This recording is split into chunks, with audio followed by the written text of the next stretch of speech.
ଆଉ ଆସିଲା ଏକ ନୂଆ ବଡ଼ ଖବର। ଆଉ 5 ଦିନ କାଳବୈଶାଖୀ 5 ଜିଲ୍ଲାରେ କୁଆପଥର ମାଡ଼ ନେଇ ସତର୍କତା। ଭୁବନେଶ୍ୱର ରାଜ୍ୟରେ ଆଉ 5 ଦିନ ଘଡ଼ଘଡ଼ି ବର୍ଷା ଲାଗି ରହିବ।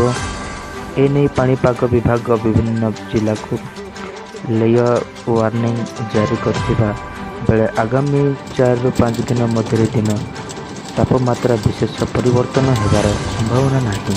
ପୂର୍ବ ବାଂଲାଦେଶ ଓ ଏହାର ଆଖପାଖ ଅଞ୍ଚଳରେ ସୃଷ୍ଟି ହୋଇଥିବା ଘୂର୍ଣ୍ଣିବଳୟ ପ୍ରଭାବରେ ସାରା ରାଜ୍ୟରେ ମେଘୁଆ ପାଗ ଜାରି ରହିଛି।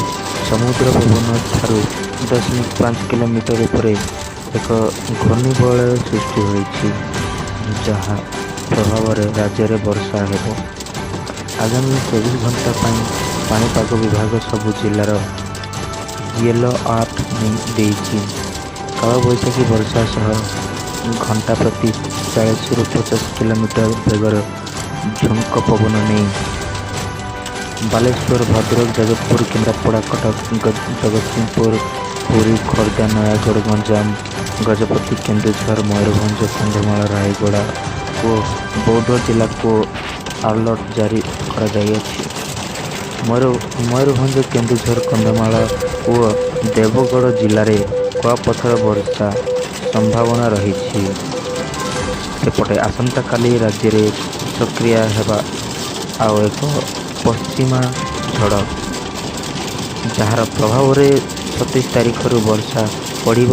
26 ତାରିଖରେ 20 ଜିଲ୍ଲାକୁ କାଳବୈଶାଖୀ ସତର୍କତା ଜାରି ହୋଇଥିବା ବେଳେ 5 ଜିଲ୍ଲାରେ କୁଆପଥର ବର୍ଷା ନେଇ ୟେଲୋ ଆଲର୍ଟ ଜାରି କରାଯାଇଛି। 26 ତାରିଖରେ ବାଲେଶ୍ୱର, ଭଦ୍ରକ, ଯାଜପୁର, କେନ୍ଦ୍ରାପଡ଼ା, କଟକ, ଜଗତସିଂହପୁର, ପୁରୀ, ଖୋର୍ଦ୍ଧା, ନୟାଗଡ଼, ଗଞ୍ଜାମ, ଗଜପତି, ମୟୂରଭଞ୍ଜ, କେନ୍ଦୁଝର, ଅନୁଗୁଳ, ଢେଙ୍କାନାଳ, କନ୍ଧମାଳ, କଳାହାଣ୍ଡି, ନବରଙ୍ଗପୁର, ରାୟଗଡ଼ା, କୋରାପୁଟ, ମାଲକାନଗିରି ଜିଲ୍ଲାରେ କାଳବୈଶାଖୀ ନେଇ ୟେଲୋ ଆଲର୍ଟ ଜାରି ହୋଇଛି।